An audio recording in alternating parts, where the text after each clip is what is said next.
Mga kaibigan, may good news para sa lahat. Kung gusto nyo nga makabasa ng mga balita tungkol sa Mindanao, wala nang iba kundi ang Mindanao Examiner newspaper. Mindanao ang sirkulasyon, Mindanao ang balita. Ang Mindanao Examiner sa Basilan, Sulu at Zamboanga. Gumawa na rin ito ng mga independent films at ABP, audiovisual presentation, at may photography at video services pa. Bisitahin po natin ang kanilang website sa MindanaoExaminer.com o tumawag sa 9925480. Marami po salamat. Kaya natin to. Alright mga kaibigan, ganap ng alas 2 ng hapon sa buong kapuluan. At kayo'y nakikinig pa rin sa inyong paboritong programa. Ang programa ng bayan, ang Radyo Mindanao.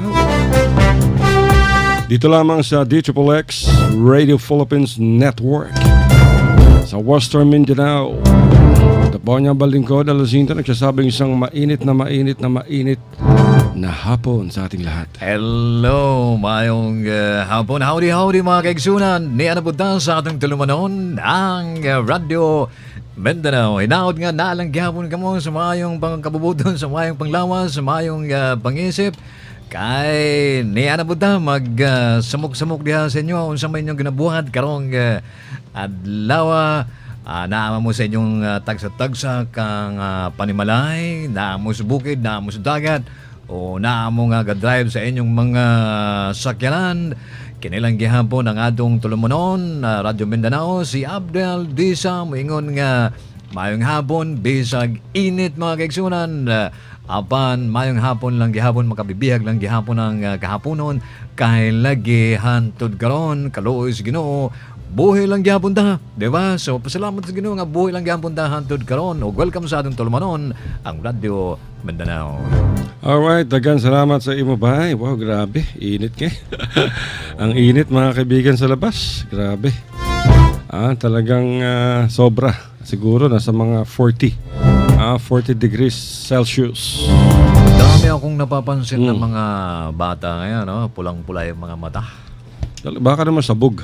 Rugby na naman. Yung mga bata na 5 years old, 8, 10, gano'n. Talaga? Pulang-pula yung mata. Dahil siguro yan sa sobrang Init. ano? Bakit naman mata ang pumupula pag sobrang init?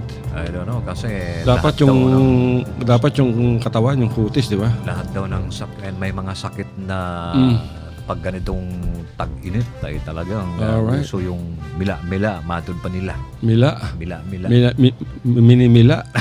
Minimilaan mo. Mila-mila.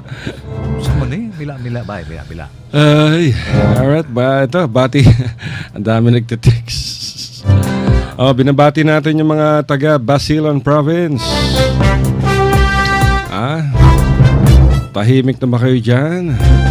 At dun sa ating partners dyan, yung Mindanao Examiner Regional Newspaper, yung Bureau Chief at Sales Manager sa Basilan, si Al Amin. Gandang hapon sa iyo, brother. At syempre sa Sulu Province, pakainit din dyan sa tanggapan ni Governor Toto Tan. At sa lahat ng mga empleyado ng provincial at municipal governments. At sa mga tausug, Assalamualaikum. Ganun din mga kaibigan sa Tawi-Tawi, sa Tawi-Tawi Province.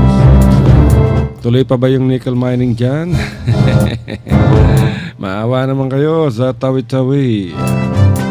Sa Sabah, Malaysia, sa mga Pilipino nakikinig sa atin sa Tawau, Lahadato, Semporna at sa Sandakan. At syempre mga Bisaya. Oy mga Bisaya, ayong adlaw, ayong ito. Dyan sa Zamboanga, Sibugay. Sa Zamboanga del Sur, Zamboanga del Norte. Yung mga NPA dyan sa bukid sa Pagadian, nakikinig daw sa atin ngayon. Tumawag at ipapabati yung mga New People's Army dyan sa bukid sa Pagadian. So binabati natin kayo, isang magandang hapon, mabuhay ang revolusyon ng mamamayan. Pirmahan niyo na yung peace agreement para matapos na yung gulo. Ano ba nung kayo? Kailangan maging partner kayo in nation building. Itong mga New People's Army. Dyan sa Western Mindanao Revolutionary Committee. At syempre sa Central Mindanao.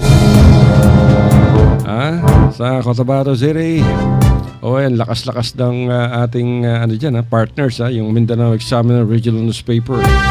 Under kay dun sa kanilang bureau chief na si Roderick Benyes. Nagkakaubusan daw yung mga dyaryo dyan sa Cotabato City. Baka naman meron pumapakyaw ng mga dyaryo dyan para hindi mabasa ibang balita. Ang maganda sa Mindanao Examiner Regional Newspaper, mga kaibigan, libre to ibinibigay sa mga dealers, sa mga maliliit na newspaper dealers. Hindi sila nagbibigay sa malalaking dealers ng periodiko, kundi doon lamang sa mga sidewalk, direkta sa maliliit. At ang maganda rito sa Mindanao Examiner Regional Newspaper, kung anong mabenta ng dealers sa kanila na. Wala nang kinukolekta ang Mindanao Examiner Regional Newspaper.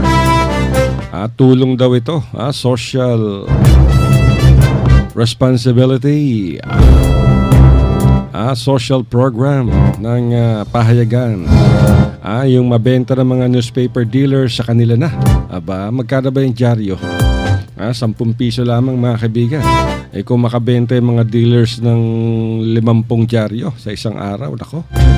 Di 550 times 10, 500 na kagad. Pati dyan daw sa Zamboanga City Airport, yung mga nagbebenta ng DVD.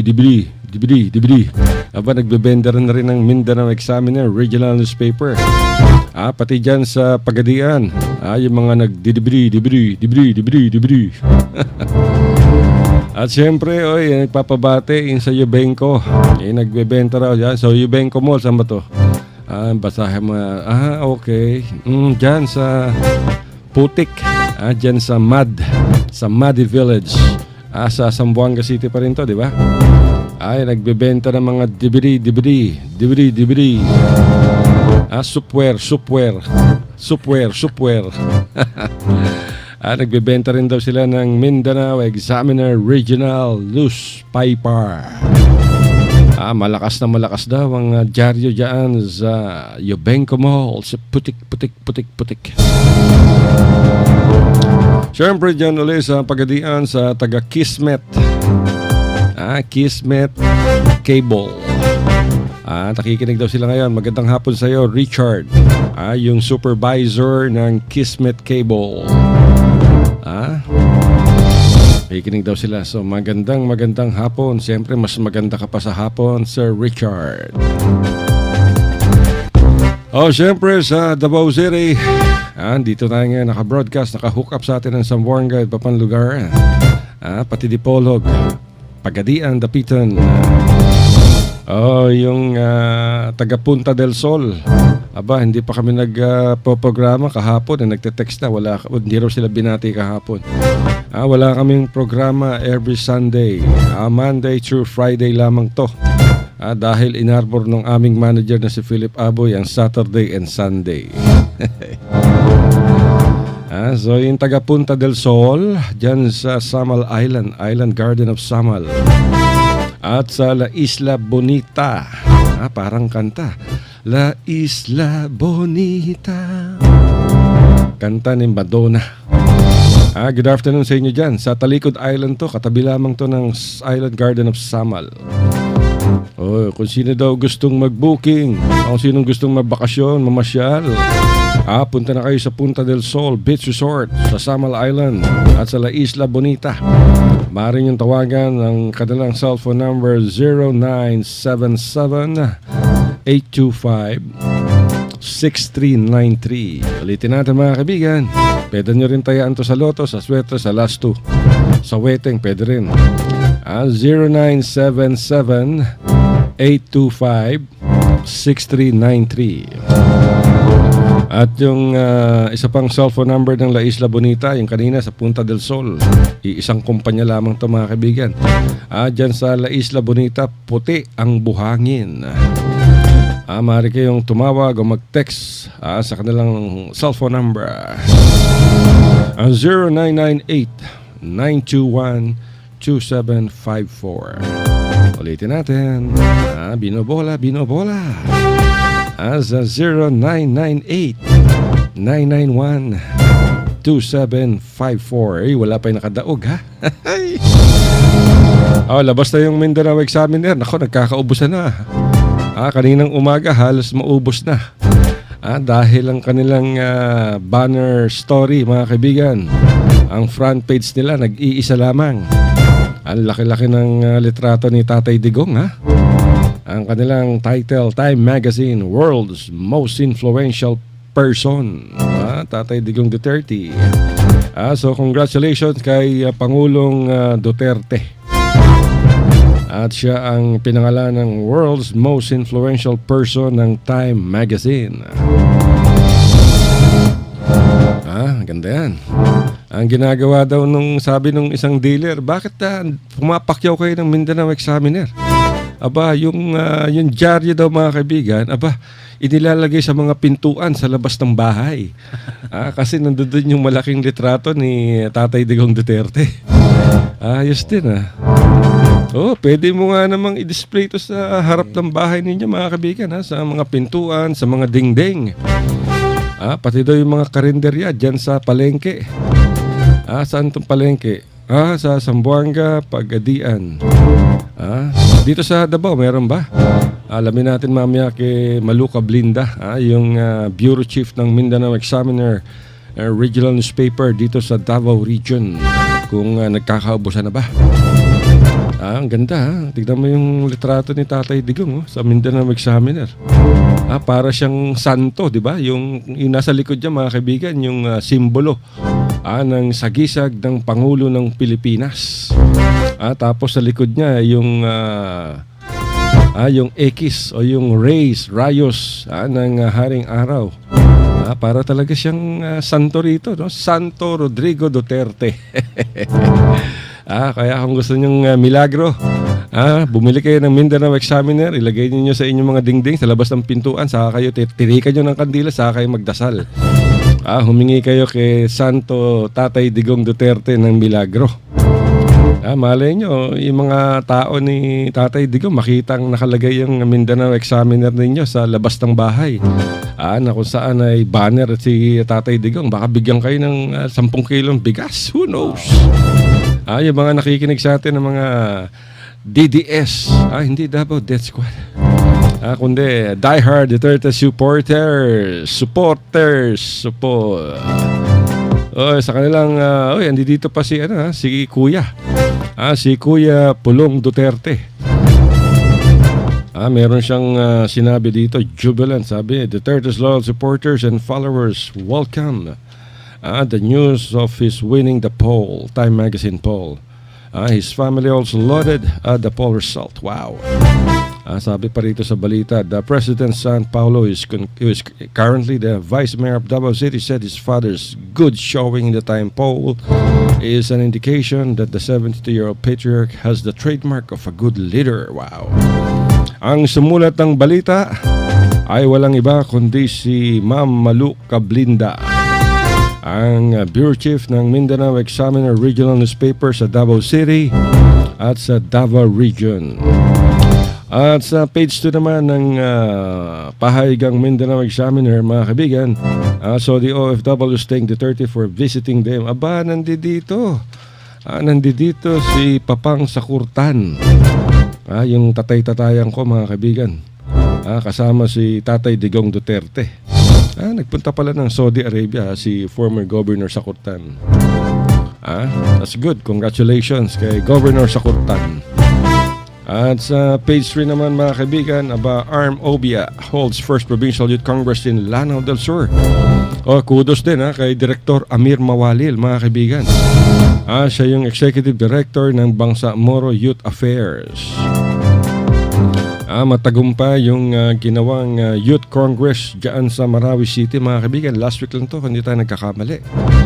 Pinangunahan mismo ng Office of the Bangsamoro Youth Affairs sa ilalim ni Direktor Amir Mawalil.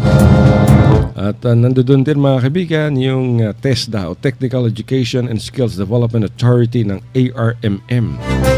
At pinangunahan to ni Direktor Rasul Mitmug. Wow! So congratulations sa ARMM OBIA, Office of the Bangsamoro Youth Affairs. At syempre sa Papangbalian, dami nilang ads ha. May binibentang bahay, mga kaibigan, sa Villa Teresa Subdivision, sa Mercedes in Zamboanga City, 3.8 million. Wow! Murang-mura na to. 300 square meters corner lot. Wow! Ibig sabihin ng corner lot, sa tabi lamang to ng kalsada, at yung kalsada nila gawa sa bricks. Wow! Hindi naman to yellow brick road, di ba? Meron tong tiled floors. Ang buong bahay, mga kaibigan, merong tiles. 4 na kwarto na meron 2 aircon, at meron pang isang master bedroom na meron pa ring air condition, 3 comfort rooms, may built-in cabinets yung kanilang kusina, may dirty kitchen, merong garage o garahe, at may mini garden. Wow! All for 3.8 million. Kung gusto niyo mag-invest ng bahay, tumawag na kayo ha. Sa broker, dito sa real estate broker. Sa 0995-520-2358. Ulitin natin. Pwede niyong i-text yung broker ng bahay na binibenta sa Villa Teresa Subdivision sa Mercedes in Zamboanga City. 3.8 million lamang, mga kaibigan, 300 square meters. 5 ang kwarto, kumpleto, ang ganda.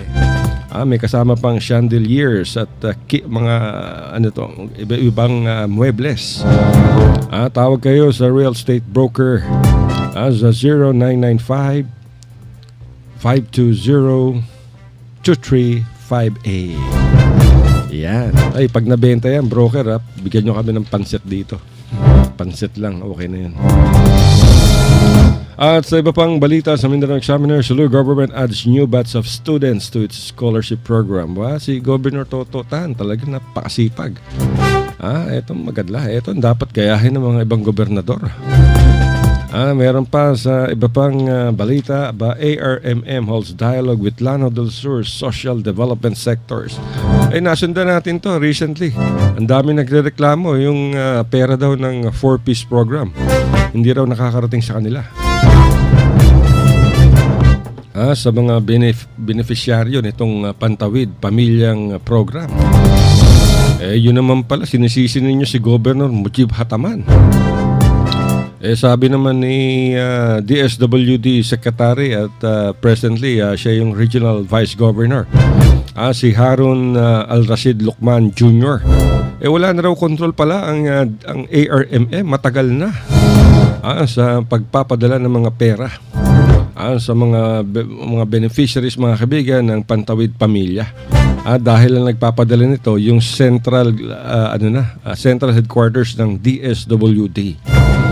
So dapat ang kalampagin dito yung central office ng DSWD. At wag niyong sisihin itong si RG, si Mujib Hataman. Merong feature story si Ma'am Maluca Blinda ng Mindanao Examiner. Punta del Sol and La Isla Bonita in Davao is what good life is all about. Wow, ang ganda. Punta pasyal kaya tayo dito, libre kaya. May discount. Iba pang balita sa Mindanao Examiner Regional Newspaper, Hustisya sigaw ng ARMM sa pagpatay kay Dr. Chacha Sinulinding. Nako, hindi pa rin tapos to. Wala pa rin silang clue. Pero ang alam ko rito, naglabas na yung mga kaibigan ng CIDG ng isang isang photographic sketch, composite, ika nga. At crew cut.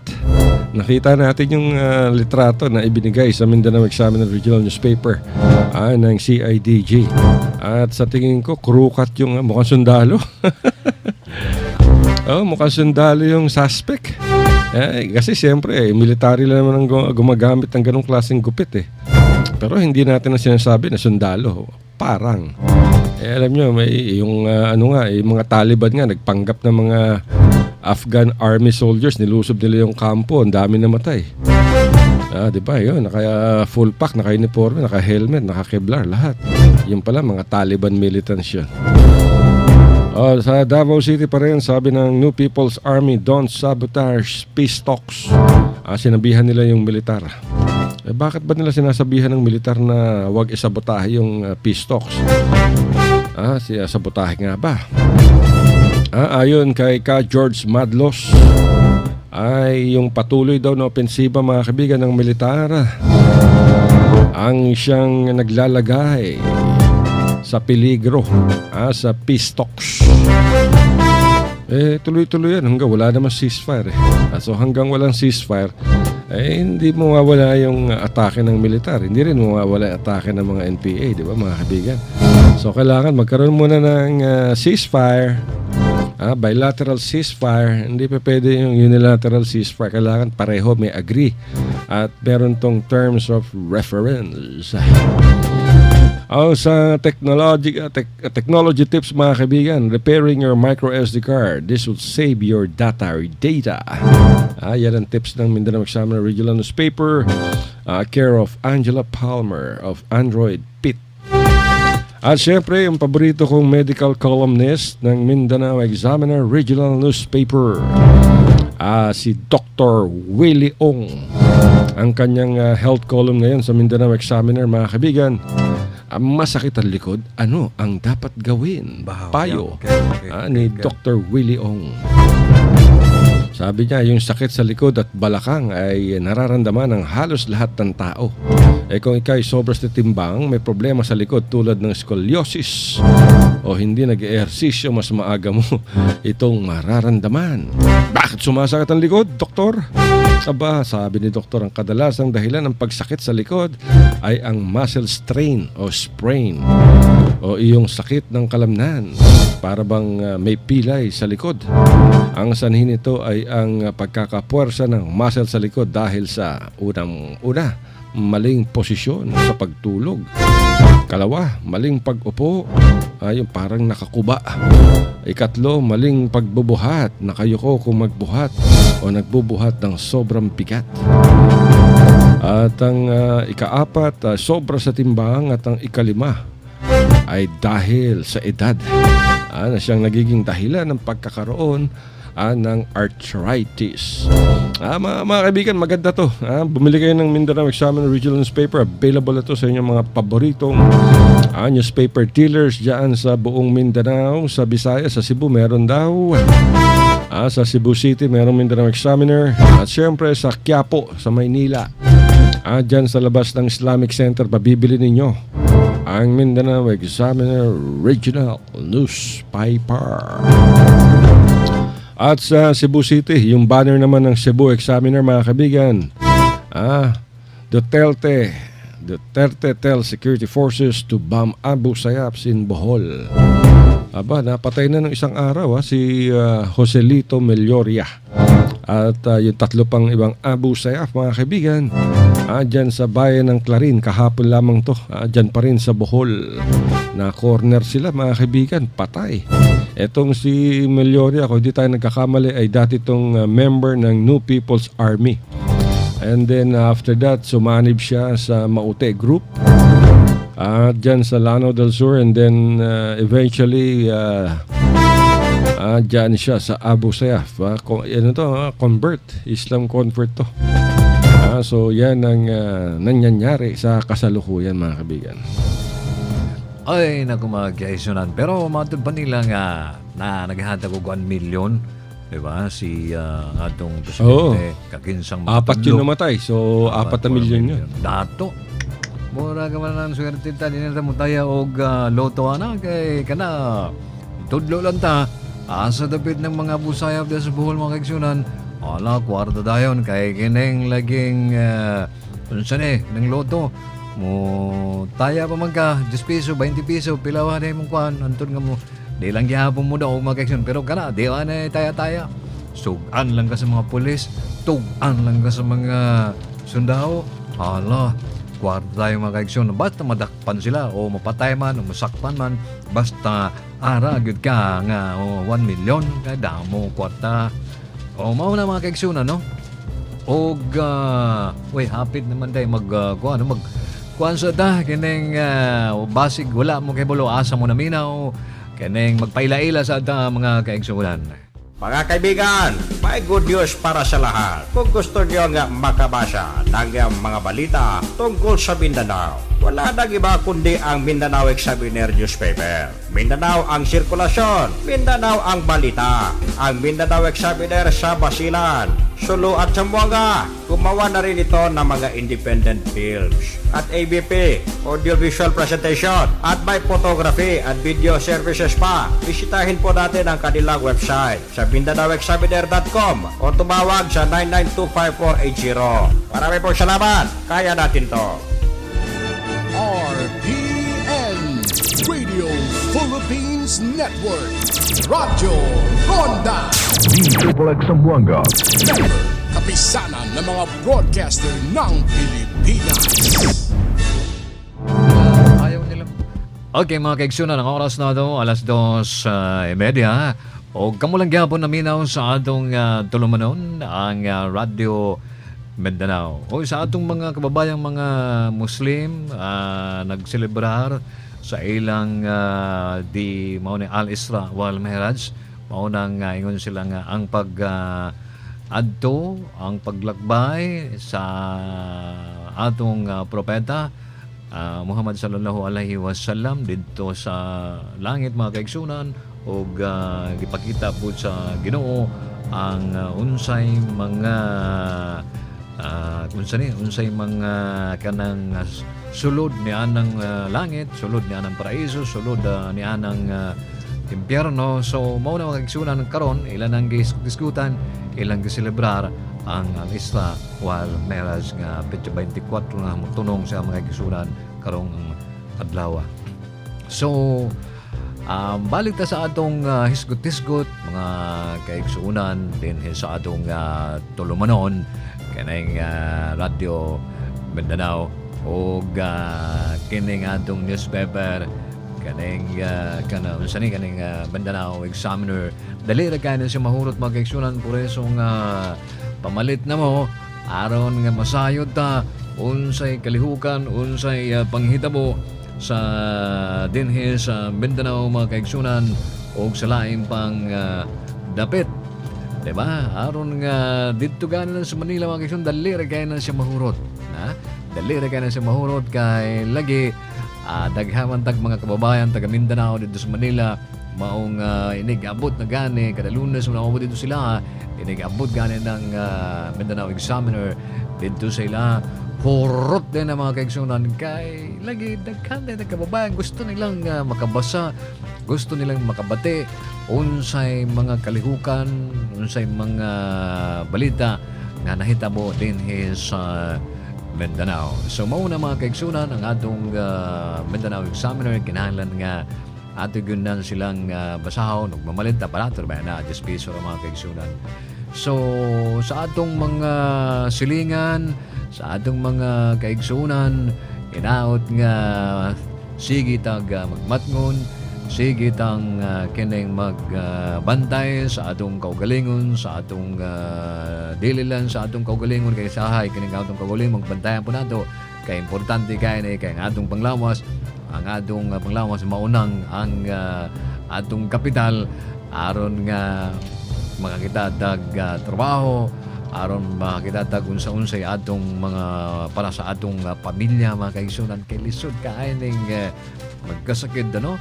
Kaya wadyo to'y kita lamang ginaasahan sa atong mga pamilya. So maong pananglit karon nga tig-init, pastilan mga kaigsunan daghang kaayong mga sakit nga umukuan kanang kanang sakit nga naay mga skin diseases, naay mga mila-mila, naay mga unsa-unsa mga sakit nga labi ng panahon nga tag-init. Ilabi na gato mga senior citizen na magguwang-guwang mga kaigsunan matod pa sa Tagalog nga nakakatanda, hindi yung matanda, nakakatanda. Itong mga guwang-guwang na kainsulto daw Ayo sila nga tao kung silang tiguang. Kaguwang-guwang na edad na edad nanay edad pagamay, di ba? Ay po nila tiguang man ka di mo na murag sakit kay pamanatiyo no, sakit kay paminahon do. Na idaran ba?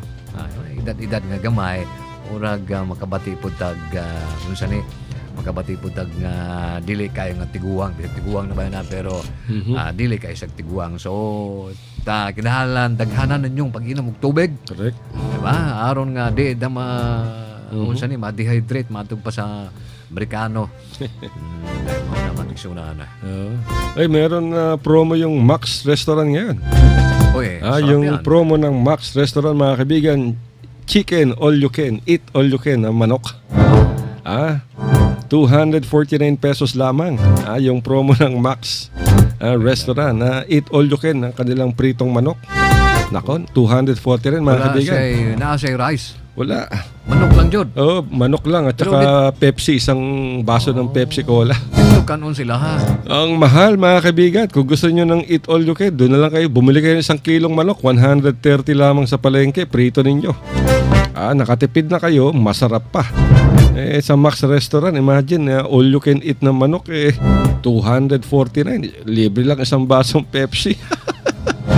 Kamahal. Bumili na lamang kayo ng 1 kilong manok. Kainin nyo mag-isa. Sobra-sobra siguro yung 1 kilong manok. 130 lamang. Budburan ninyo ng Arena at saka ng Magic Sarap. O di sold. As bumili kayo ng 1 litrong Coke. Magkano lang yan? 20, 25. 130 plus 25, 155. 1 kilong manok na. Diba? Bakit pa kayo kakain sa Max Restaurant? Napakamahal. Siguro yung manok ng Max Restaurant galing sa Syria. Oy, ito nga pala, meron tayong isang isyong i-discuss, brother. Maraming tumatawag sa Radyo Mindanao at nagtatanong. Nagtatanong kung legal daw ba o scam itong paghihingi ng mga pera kapalit ng mga lotto numbers. Mga kaibigan, maraming nagte-text, tumatawag sa atin. Ilang beses na nating sinasabi, huwag kayong maniniwala sa mga taong nagsasabing bibigyan kayo ng numero sa loto o kaya sa sweatres. Kapalit ng inyong salapi. Magbayad kayo ng 5,000 o 10,000 o 100,000 o 50,000 o 150,000 at bibigyan kayo ng numero sa loto araw-araw para manalo. Huwag kayong maniniwala doon, mga kaibigan. Racket yan. Racket. Scam. Sabihin ng tao, sige, magpadala kayo ng inyong 5,000 initial dito sa Luwilier o kaya sa LBC. At hatagan na ako kamo ng number sa loto at kamoy madaog. Ayaw kalimti kapag kamoy madaog, maghatag ng balato. Meron pang mga racket dyan na kunyari, mag-member ka sa Milagrong Tubig sa Bukal ng kabukal-bukalan. At kayo'y mananalo. Nako po. Alam nyo, mga kaibigan, ilang beses nang sinasabi ito ng Philippine Charity Sweepstakes Office. Walang katotohanan yan. Huwag kayong maniniwala sa mga ganyan dahil ang loto ay binobola.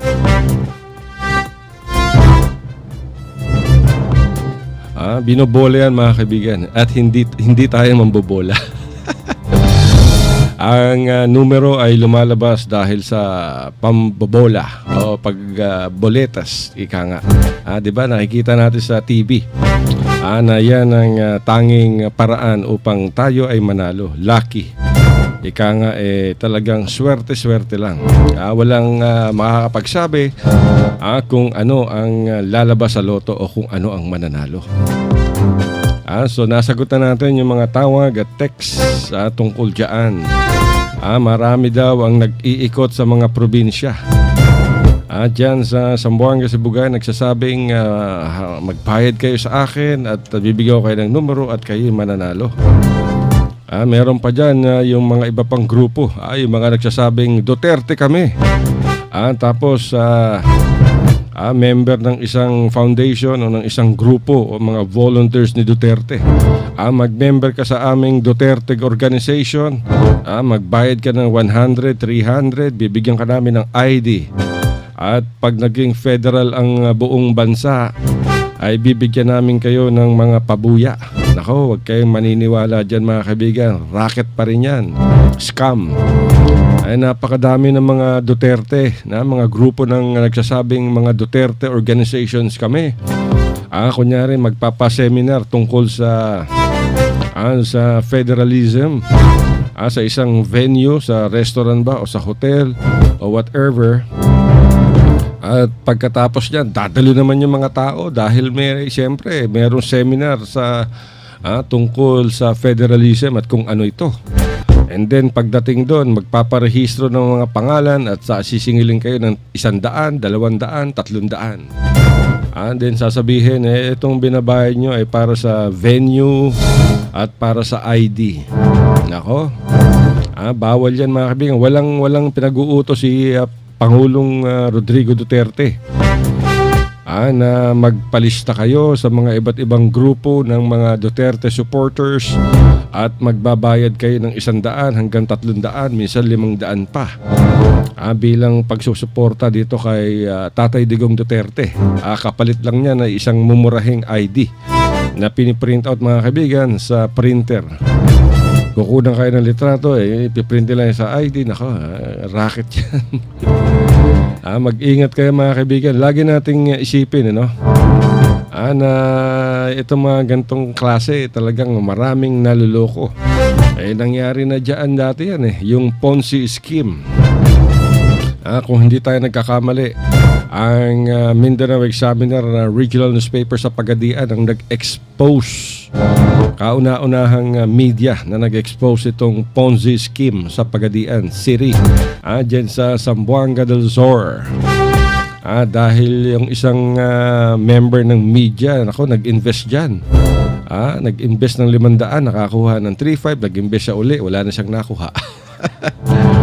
Maraming naloko itong Ponzi scheme dyan sa Pagadian, sa Zamboanga del Sur at sa iba pang bahagi ng Mindanao. Imagine, nangako yung mga sindikato, mag-invest kayo ng 1,000, ang balik niya ay 1,200 in 3 weeks or 1 month. Daig pa nila yung bangko. Meron pa magsabi, pag nag-invest kayo ng 50,000, ang balik niya ay 75,000. Ang problema naman dito sa mga ibang tao, sobra rin sa swapang sa pera. Sa sobrang kaswapangan sa pera mga kaibigan, alam naman nilang imposibleng tumubo yung pera mo ng halos kalahati ng iyong kapital so na biktima sila. Magkano ang nawala? Ang pinaka estimate dyan siguro mga halos 2 bilyong piso ang nakuha nitong Ponzi scheme mula sa iba't ibang tao. Mahirap at mayaman. Nakakalungkot yan mga kaibigan. Dahil hanggang ngayon, marami pa rin ang nawala ng hanap buhay, nawala ng tahanan dahil dyan sa scam dyan sa Pagadian City. Kaya dapat mag-ingat tayo. Kung meron mga ganyan, nag-aalok ng kung ano-ano, pag-isipan muna natin maigi. Ang mabuti pa mga kaibigan ay mag-impok na lamang tayo sa bangko. Dahil, may nag-text sa atin. Yung Ponzi scheme daw, dyan sa Zamboanga del Sur, sa Pagadian City, ay hindi lamang 2 bilyon. Kundi 12 bilyon. Naku po. Ayon daw to sa National Bureau of Investigation. 12 billion ang naloko dyan sa Ponzi scheme. Siguradong itong nag-text sa atin naloko rin to. Kasi alam niya. Alam niyo naman mga kaibigan, etong Ponzi scheme ay pinatakbo ng Aman Futures. Kung hindi tayo nagkakamali, noong 2012 ito nangyari. Ilang buwan lang to sa Pagadian mga kaibigan, siguro mga 3 or 4 months, 5 months. Pagkatapos dyan, bumagsak na. Ang nasa likod nitong Aman Futures ay walang iba, kundi ang Malaysian national na si Manuel Amalilio. Nako po. Ang style nito, hihimukin kayo mga kaibigan na mag-invest sa kanya ng salapi at sa loob ng 2 linggo ay kikita ang inyong kwarta ng 50% na interest. So marami dyan, meron nagbenta ng lupa, meron ng utang ng 5-6. Imagine ang utang ng 5-6, tama nga naman kasi kung kikitain mo sa Aman Futures 50%. Samantalang ang 5-6, 20% lamang ang interest. So tubo ka pa ng 30%. So ang ginawa ng iba, talagang nag-invest sila. Hindi na nila kinuha yung kanilang interest, kundi ininvest nila uli. Kunyari, nag-invest ka ng 100,000, in 2 weeks magiging 150,000 yan. So hindi nila kinuha ito mga kaibigan, iniwan nila. Dahil yung 150,000 tutubo ng interest na 75,000. Hindi na naman nila kinuha. Nako. Nagbenta pa ng lupa, nagbenta ng kalabaw, pati yung mga tricycle driver mga kaibigan. Ibinenta yung tricycle units nila upang makapag-invest lamang dyan sa Aman Futures na yan. Ang problema, nakatakas itong si Manuel Amalillo na akala nila ay Pilipino, pala Malaysiano. Nahuli to dyan sa Malaysia sa paggamit niya dahil sa kinalaman sa immigration laws. So doon siya nahuli. Gumamit siya ng peking pasaporte yata at natuntun din siya ng mga nabiktima niya. Kaya lang ayaw isuko ng Malaysian government mga kaibigan si Manuel Amalillo sa ating bansa upang harapin itong kanyang large-scale swindling o large-scale staffa. Grabe. Hanggang ngayon hindi na natin malaman kung ano ang kinalabasan nitong kasong ito mga kaibigan. Pero maraming sumabit dito. Pati mga politiko. Naku po. Kaya ingat-ingat mga kaibigan. Ako. Nagsimula daw yung Aman Futures, yung Ponzi scheme dyan sa Pagadian noong February. At hindi ito nagtagal. By September, October, wala na. Bumabagsak na to. Dahil halos wala na siyang maibigay na interest sa mga investors. Bagamat patuloy pa yung pagdating ng mga nag-i-invest, ng investments, ng salapi. Pero dahil 50% ang interest nito, hirap na hirap itong si Manuel Amalillo hanggang sa makolekta niya na lahat at sumibat. Alam nyo kaya tinawag na Ponzi scheme yan. Ponzi is P-O-N-Z-I. Ay pinangalanan tong Ponzi scheme sa isang tao na si Charles Ponzi, who became notorious for using itong technique na to in 1920. Yung scam nitong si Charles Ponzi ay nakapagkamal ng napakalaking salapi sa buong Estados Unidos. At ito rin ang ginamit mga kaibigan ng iba't ibang mga scammer, mga negosyante. Kung matatandaan ninyo nung 2008, December 2008,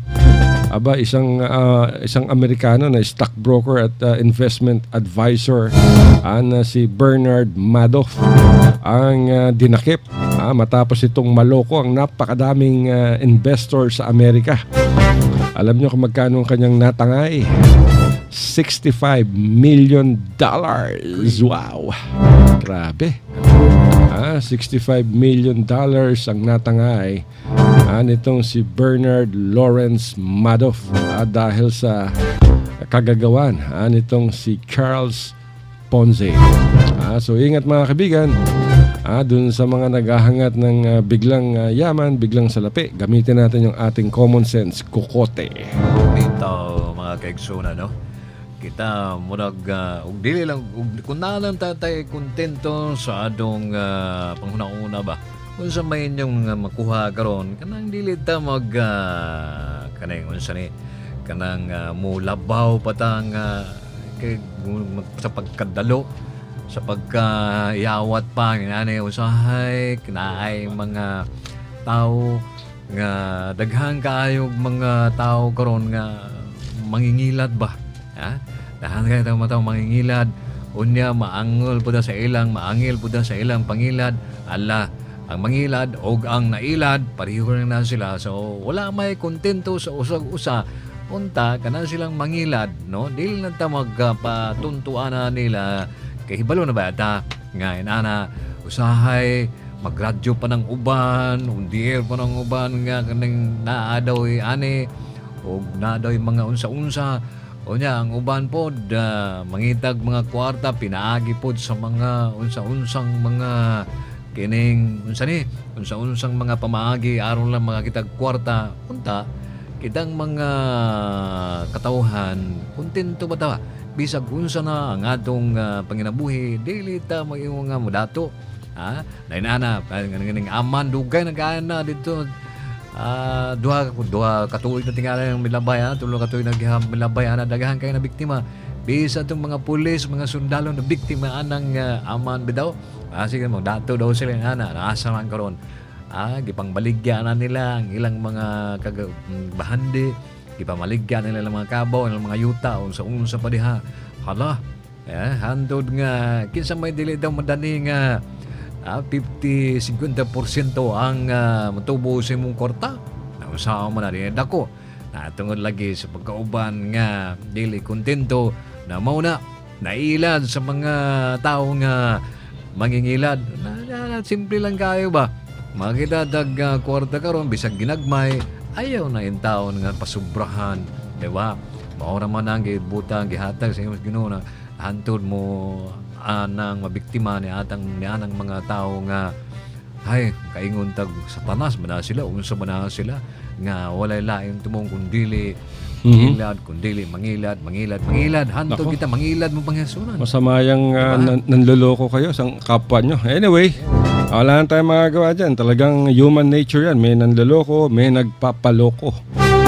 Bueno mga kabigan, malapit na kaming matapos pero bago tayo magwakas, ilabas muna natin yung balita mga kaibigan. Yung dinukot na sundalong Muslim ng Abu Sayyaf ay pinugutan na ng ulo dyan sa lalawigan ng Sulu at natagpuan na yung kanyang bangkay kahapon.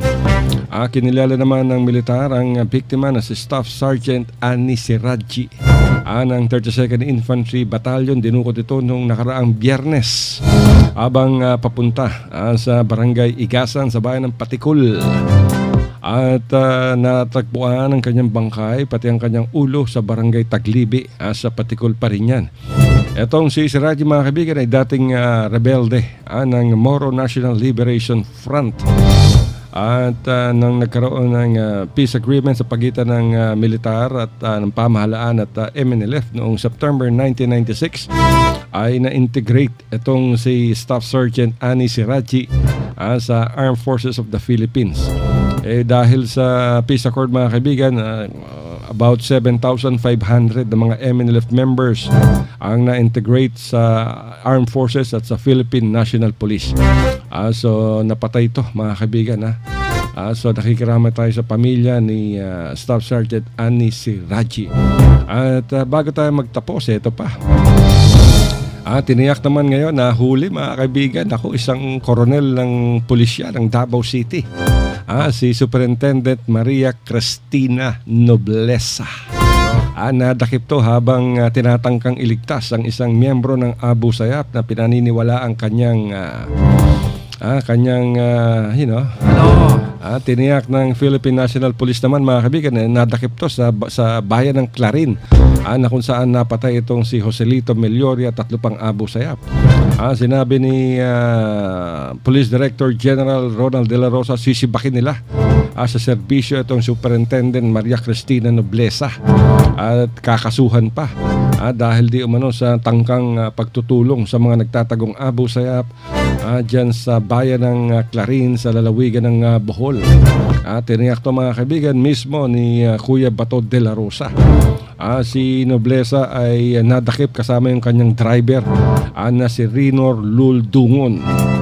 Si Nobleza at si Dungon kasama ang 2 pang pasahero ay inaresto matapos silang tumakas sa isang police checkpoint malapit sa lugar dyan sa Clarin. Agit pa ni Kuya Bato de la Rosa may tuturing na sleeping with the enemy. Itong si Nobleza na isa palang Islam convert. Nako, grabe, mahirap to. Sa pulisya na mismo may supporter na ng Abu Sayyaf. Nako, nakakalungkot, sayang. Si Kernel pa naman tong babae. Nako, Davao City PNP. Napunta sa Bohol. Wala na tayong oras, brother. Ay, Paalam ka na. nagkumakigsunan. Daghan pa man ang tatang mga istorya-istorya pero wala naman ganda panahon. Kanilang gihapon si Abdel Mingon nga mayong hapon kaninyong tanan. Alright, dagan salamat sa iyo mga brother. Pero mga kaibigan, talagang sagad na kami at laki na ng mata ni nung aming production assistant si Nino Bonito, Nino Corendang. Hanggang sa susunod na bukas mga kaibigan, maraming salamat sa inyong isang oras na pakikisama. Pakikinig sa amin. Sa lahat sa buong Mindanao, sa Cebu City at sa Quiapo dyan sa Islamic Center. Paalam hanggang sa susunod na bukas. Ito niya balingkon. Alisin nagsasabi, I love you. Mama. Chup chup.